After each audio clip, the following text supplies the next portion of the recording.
دیکھو دنیا میں ساری چاہتیں کسی کی بھی پوری نہیں ہوتی. یہ تو ہو ہی نہیں سکتا کہ آپ جو چاہیں وہ ہو جائے. لوگ وزیر اعظم بنتے ہیں جیل میں چلے جاتے ہیں. حقیقت ہے یہ. کہاں کہاں انسان پہنچتا ہے, پھانسی کے پھندوں پہ لٹک جاتے ہیں اور معلوم نہیں کیا کیا ہوتا ہے. تو ساری چاہتیں نہیں پوری ہونے والی ہیں آپ کی. تو اب حل کیا ہے اس کا کہ بھائی ہر خواہش پوری کرو, یہ تو ہو نہیں سکتا. تو بھائی سمجھوتا کر لو. کیا خیال ہے؟ جب بھی کوئی مصیبت آئے پہلے تو کوشش کرو مصیبت نہ آئے. اپنی حماقتوں ایسی کام نہ کرو جس سے ٹینشن والا معاملہ پیدا ہو. میں نے بتایا تھا نا جمعے کے بیان میں, لڑکیوں سے دوستی لگانا, یہ چیزیں آپ کی ٹینشن میں اضافہ کریں گی, کمی نہیں کریں گی. حقیقت ہے یہ. تو یہ کام چرس پی رہا ہے, چرسیوں میں اٹھ رہا بیٹھ رہا ہے, چرس پینے سے ٹینشن بڑھتی ہے, کم نہیں ہوتی. جب نہیں ملے گی تو پاگل ہوگا نا. تو وہ کام, ایسے کام کرنا جس سے آپ غریب آدمی ہو لیکن رہنا اپنے مالداروں کے علاقے میں شروع کر دیا, اس سے ٹینشن بڑھے گی, احساس کمتری کا شکار ہو جاؤ گے. یار اس کے پاس بھی گاڑی, یار اس کے پاس کروڑا, میرے پاس رکشا, خام خواہ. تو آپ کو چاہیے تھا کہ جب آپ رکشا ہے تو ایسے علاقے میں جاؤ جہاں سب کے پاس کیا ہے, رکشا ہے. دکان پکوڑوں کی ہے اور سوچیں کروڑوں کی.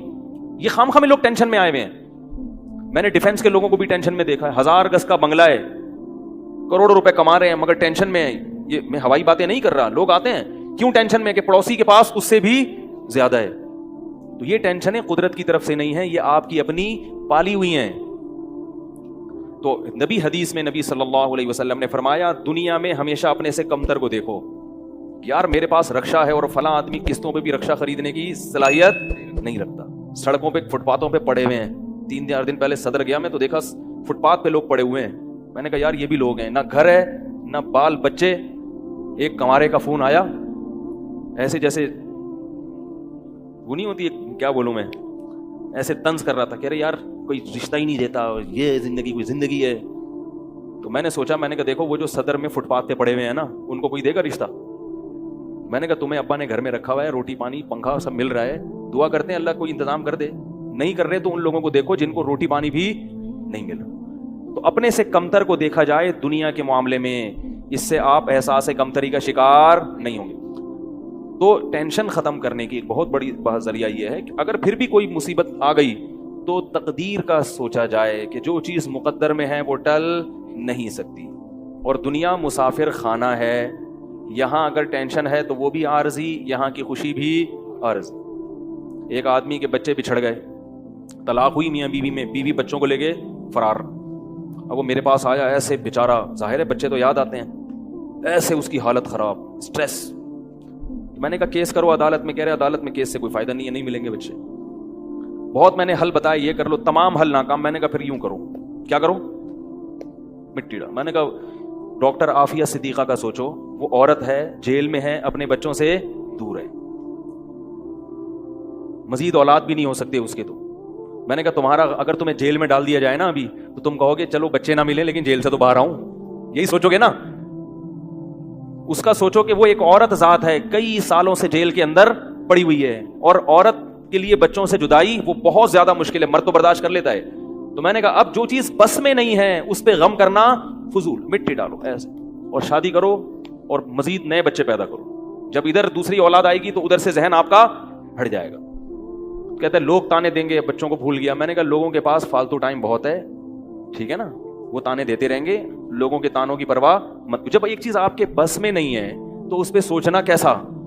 یہ بھی ایک بہت بڑا نسخہ ہے سکون کا کہ جو چیز آپ کے اختیار میں نہیں ہے اس کے بارے میں سوچنا بند کر دو. دیکھو نوح علیہ الصلوۃ والسلام اپنے بیٹے کی ساری زندگی تربیت کرتے رہے مگر وہ کافر نکلا. آخری وقت میں نوح علیہ السلام کو اپنے بیٹے پر کتنا پیار آیا کہ میری کشتی میں سوار ہو جا. بیٹا کہتا ہے سآوی الی جبل یعصمنی من الماء, میں پہاڑ پہ چڑھ جاؤں گا جو مجھے پانی سے بچا لے گا. پیغمبر کو اپنی اولاد سے بہت محبت ہوتی ہے, بہت زیادہ, جیسے یعقوب علیہ السلام کو تھی نا اپنے بیٹے سے. کتنا درد ہوگا اس وقت نوح علیہ السلام کے دل میں, کیسے تڑپ رہے ہوں گے. لیکن بیٹا باز نہ آیا. وحال بینہم الموج فکان من المغرقین, ایک موج آئی اور اس کو غرق کر دیا. نوح علیہ السلام نے اللہ سے دعا مانگی, ان ابنی من اہلی, اے اللہ میرا بیٹا میرے اہل و عیال میں سے ہے, تو نے تو وعدہ کیا تھا تو میرے اہل و عیال کا خیال کرے گا. اللہ نے کیا فرمایا, انہ لیس من اہلک, یہ تیرے اہل میں سے نہیں ہے, اس کا عمل ٹھیک نہیں ہے. فلا تسألنی ما لیس لک بہ علم، دوبارہ یہ سوال مجھ سے مت کرنا. اب یہ نہیں کہ نوح علیہ السلام بیٹھ گئے یار یہ کیا ہو گیا یار اب سوچیں یہ تو بڑا، بس نوح علیہ السلام نے فوراً استغفار کیا. اعوذ بک ان اسألک ما لیس لی بہ علم، اے اللہ میں تجھ سے پناہ مانگتا ہوں ایسی چیز کی، میں تجھ سے ایسا سوال کروں جس کی دلیل میرے پاس نہیں. بس بھول گئے. اب یہ تھوڑی کہ روتے رہیں بیٹھ کے، بھائی جو چیز بس میں نہیں ہے چھوڑ دو. تو ہم بہت ساری چیزوں کی ٹینشن لیتے ہیں جو ہمارے اختیار میں نہیں ہے. پیٹرول مہنگا ہو رہا ہے، بیٹھ کے خام میں پریشان ہے. بھائی تم سے پوچھ کے تھوڑی مہنگا ہوا ہے. غم کرنے سے اگر وہ سستا ہو جائے تو رو. میرے پاس تھی کاواساکی جی ٹی او 125. آپ کو پتا ہے کیا بائک تھی وہ؟ ہم نے بھی بڑے شوق پالے ہیں ایک زمانے میں. میں اس میں پیٹرول ٹھیک ٹھاک ڈلتا تھا. اب جب پیٹرول مہنگا ہوتا تو سب سے زیادہ متاثر میں ہوتا تھا اس سے. 50 والوں کو کچھ نہیں ہوتا تھا. تو میں ایک دفعہ پیٹرول پمپ گیا، میں نے پیٹرول ڈلوایا اس میں، تو اس نے کہا وہ 5 روپے پر لیٹر بڑھ گیا ہے. مجھے بڑا غصہ آیا. میں نے ساتھ والے سے کہا، میں نے کہا یار یہ کیا مذاق ہے یار، ہر تھوڑے دن بعد 5 روپے بڑھ رہا ہے، تو آپ کو غصہ نہیں آیا؟ اس نے کہا صرف میرے لیے تھوڑی بڑھ رہا ہے، پوری قوم کے لیے بڑھ رہا ہے نا. تو مجھے اس کی بات بڑی اچھی لگی. اس نے کہا میرے اکیلے کے لیے بڑھے تو مجھے غصہ ہے، سب کے لیے بڑھ رہا ہے تو چلو ٹھیک ہے. اس دن کے بعد سے اب تک پیٹرول بڑھنے پر مجھے غصہ نہیں آیا. میں یہی کہتا ہوں یار مجھے ٹینشن لینے سے کیا ملے گا. 100 روپے لیٹر بڑھ جائے، زیادہ زیادہ یہ ہوگا، بہت زیادہ بڑھے گا تو گاڑی بیچ دو. بھائی نہیں ہمارے کنٹرول سے باہر ہو گئی ہے، گاڑی بیچ دو، دوبارہ آ جاؤ ٹیکسی پہ آ جاؤ، پھر بھی ہے تو پھر رکشے پہ آ جاؤ، پھر چنچی پہ آ جاؤ، پھر پیدل ہو جاؤ. جو چیز اختیار میں نہیں ہے اس کی ٹینشن لینا حماقت ہے. بات آ رہی ہے سمجھ میں؟ اسی طرح یاد رکھو اولاد کی تربیت کا معاملہ ہے. ہمارے ہاں جو لوگ نئے نئے دیندار بنتے ہیں یا پرانے بھی، وہ چاہتے ہیں میرا گھر 100% خلفائے راشدین جیسا بن جائے، جبکہ بیگم پہ کنٹرول نہیں ہوتا، وہ الگ سمت میں جا رہی ہوتی ہے. اب آپ نے ڈنڈا چلانا شروع کر دیا، بچے باغی ہونا شروع. وہ بجائے دین پہ آنے کے ابا کو مکھنچو سمجھنا شروع کر دیتے ہیں اور بغاوت پھیلتی ہے. تو بھائی آپ اعتدال سے تربیت کی کوشش کرو. ہو گئی ٹھیک ہے، نہیں ہوئی ہم سے نہیں سوال ہوگا. ہم جو کر سکتے تھے ہم نے کر لیا. تو ہم نے نا بہت ساری چیزیں، یہ ہو رہا ہے معاشرے میں غلط، یہ ہو رہا ہے، وہ جماعت کیوں آ گئی، وہ جماعت کیوں آ گئی، وہ فلاں فرقہ کیوں بڑھ رہا ہے، یہ والے کی کم ہو رہے ہیں، وہ زور سے آمین کیوں کہہ رہے ہیں، وہ آہستہ آمین کیوں کہہ رہے ہیں، ٹھیک ہے نا، وہ رفع الیدین کیوں کر رہا ہے، وہ رفع کیوں نہیں کر رہا. میرا ایک اصول ہے، میں جب کسی ٹاپک پر بیان کرتا ہوں تو مجھے جب بھی کوئی ایسے اختلافی مسائل پر بیان ہوتا ہے نا، تو اکثر لوگوں کے پھر واٹس ایپ پہ میسج آنا شروع ہوتے ہیں، آپ نے جو یہ بیان کیا اس میں یہ والی بات، حالانکہ اس بات کا جواب اس میں موجود ہوتا ہے. تو میں پھر مزید جواب نہیں دیتا، میں کہتا ہوں پورا بیان سنیں. وہ پھر جواب بھیجتے ہیں کہ ہم نے پورا بیان سنا ہے. میں کہتا ہوں دوبارہ سنیں. کہتا ہے سنا تو ہے، مجھے جواب نہیں ملا، جبکہ مجھے پتا ہوتا ہے جواب اس میں ہے. میں کہتا ہوں تیسری بار دوبارہ سنیں، کیونکہ اس سے زیادہ کہ ہم مکلف نہیں. اب یہی تھوڑی کہ ایک ہی چیز کو لے کے پھر وہی سوال وہی جواب وہی سوال وہی جواب. پبلک کے پاس تو ٹائم ہے، وہ تو کرتے رہیں گے اور آپ کی صلاحیتیں بیکار ضائع ہوتی رہیں گی. بھائی ہم نے ایک ٹاپک پر بات کی، پورا کور کیا اس کو، مجھے اچھی طرح معلوم ہے آپ کے ان تمام سوالات کا جواب اس میں موجود ہے. اب بار بار سوال کرو گے تو ہم نئے سرے سے جواب دے کے ٹائم ضائع. یہ ٹینشن ہے خام خواہ کی کیوں پالیں؟ ٹینشن پتہ ہے کیا ہوتی ہے؟ ٹینشن یہ ہوتی ہے کہ یار اتنی تفصیل سے میں نے بیان کیا پھر بھی لوگوں کی سمجھ میں نہیں آ رہا، ہائے یہ کیا یار، یہ کیا. اس سے آپ خام خواہ میں آپ کے سر کے بال غائب ہوتے رہیں گے. تو ہم یہی کہیں گے اے اللہ ہم سے جو ہو سکا تھا ہم نے کر دیا. اب سمجھ میں آنا سمجھانا کس کے بس میں ہے؟ اللہ کے بس. نبی کی بات سب کی سمجھ میں نہیں آئی، اور اللہ تعالیٰ نے نبی کو کتنی تسلی دی ہیں قرآن میں. نبی کو بار بار کہا کہ آپ جو سمجھا رہے ہیں پھر بھی یہ نہیں سمجھ رہے تو ٹینشن نہ لیں. کیوں؟ نبی کو اگر زیادہ ٹینشن ہوگی تو کام کون کرے گا؟ قرآن میں سینکڑوں آیتیں ہیں جو صرف تسلی پر مبنی ہیں، جن میں نبی کو کیا دی جا رہی ہے؟ تسلی. لعلک باخع نفسک علی آثارہم، کہیں ایسا نہ ہو کہ ان کی ہدایت کے پیچھے آپ کی جان ہی ہلاک ہو جائے، یعنی غم سے. کیونکہ نبی صلی اللہ علیہ وسلم حیران ہوتے تھے کہ ان کو میں نے معجزے بھی دکھا دیے اور میں نے بتایا کہ یہ بت ہیں جن جو نہ سن سکتے ہیں، نہ دیکھ سکتے ہیں، نہ بول سکتے ہیں، ہر طرح سے سمجھا دیا، ٹھیک ہے. اور میری 40 سالہ زندگی بھی انہوں نے دیکھی کہ زندگی میں کبھی میں نے جھوٹ نہیں بولا، امین اور صادق مشہور ہوں. اور یہ پیغمبروں کا انتظار بھی کر رہے تھے کہ ایک نبی آنے والا ہے. سب چیزیں ہو گئیں پھر بھی نہیں مان رہے، تو ٹینشن تو ہوتی ہے نا. تو قرآن نبی کو کیا کہہ رہا ہے کہ مزید ٹینشن لیں؟ نہ قرآن ٹینشن کیا کر رہا ہے؟ کام. نہ ٹینشن نہ لیں، ٹینشن نہ لیں. ما انت علیہم بمسیطر، آپ ان پر نگہبان نہیں ہیں، داروغہ نہیں ہیں، گن پوائنٹ پہ نہیں لائیں گے آپ کسی کو. آپ سے سوال نہیں ہوگا. آپ بلغ ما ارسل الیک من ربک، انزل الیک من ربک، آپ کا کام ہے پہنچانا. یہاں تک کہ اپنے سگے چچا ایمان نہیں لے کر آ رہے، جنہوں نے آپ کو پالا بچپن سے. چلو وہ تو دشمن تھے، وہ ایمان نہ لائیں تو انسان صبر کرتا ہے، یہ تو دشمن ہے.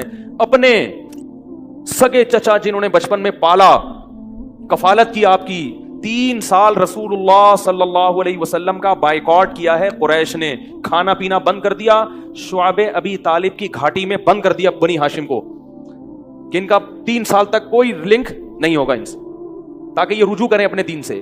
ابو طالب بھی آپ صلی اللہ علیہ وسلم کے ساتھ اس گھاٹی میں بند ہوئے، ایمان نہیں لائے مگر اپنے بھتیجے کا ساتھ دیا. اتنے اچھے چچا لیکن ایمان نہیں لائے. کیسا نبی کا دل کڑتا ہوگا کہ نہیں ہوگا؟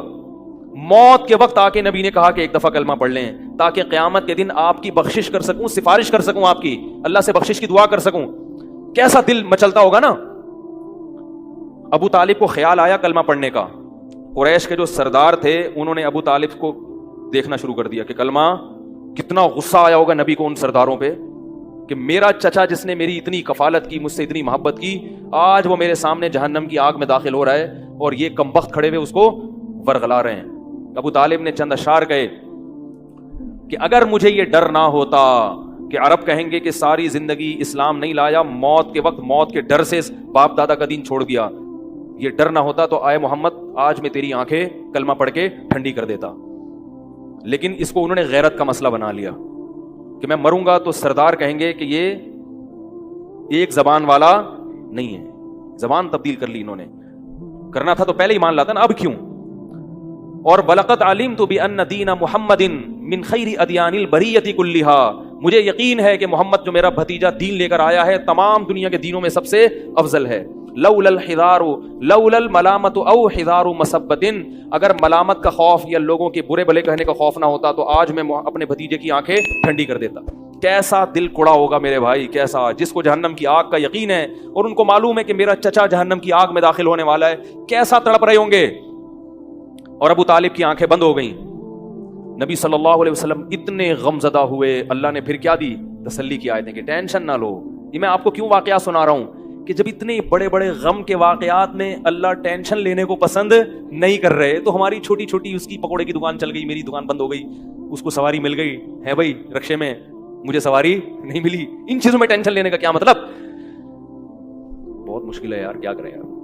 ہماری ٹینشن یہی ہوتی ہے نا یار، سیٹنگ وہاں چل رہی تھی، ابا نے رشتہ وہاں طے کر دیا. یہ کوئی ٹینشن کی چیز ہے؟ ٹینشن تو وہ ہے جو نبی کو ہوئی تھی. یہی ٹینشن ہے آج کل. تو نبی کو کس قدر غم ہوا ہوگا. غیرت بھی ہے نبی میں، حیا بھی ہے، محبت بھی ہے، لیکن اللہ کیا کہہ رہے ہیں؟ ٹینشن نہ لیں. کیوں؟ وہی اصول جو میں نے آپ کو بیان کیا کہ جو چیز اختیار میں نہیں ہے اس پر ٹینشن نہیں لینی چاہیے. انک لا تہدی، یہ آیتیں نازل ہوئیں، من احببت ولکن اللہ یہدی من یشاء. اے محمد، جس سے آپ محبت کرتے ہیں اس کو ہدایت دینے کے مالک نہیں ہے. محبت الگ چیز ہے، ہدایت ہمارے ہاتھ میں ہے، آپ کے ہاتھ میں نہیں ہے. اب اگر نبی اسی غم کو لے کے بیٹھے رہتے تو کہاں سے دعوت اور تبلیغ کا کام ہوتا؟ آپ صلی اللہ علیہ وسلم سے حضرت عائشہ نے پوچھا کہ ابو طالب جو اتنی خدمت کرتا تھا آپ کی، کرتے تھے اور اتنا کچھ انہوں نے کیا، کیا یہ نیکیاں قیامت کے دن کام آئیں گی؟ آپ نے فرمایا ہاں. کتنا کام آئیں گی کہ جہنم کے نچلے طبقے سے اللہ اٹھا کے اوپر والے طبقے میں لے آئے گا، اور پاؤں میں صرف آگ ہوگی مگر اس سے دماغ ایسے کھولے گا جیسے ہانڈی. ابو طالب پورے جہنم کی آگ میں نہیں ہوں گے، صرف ان کے پاؤں جہنم کی آگ میں ہیں.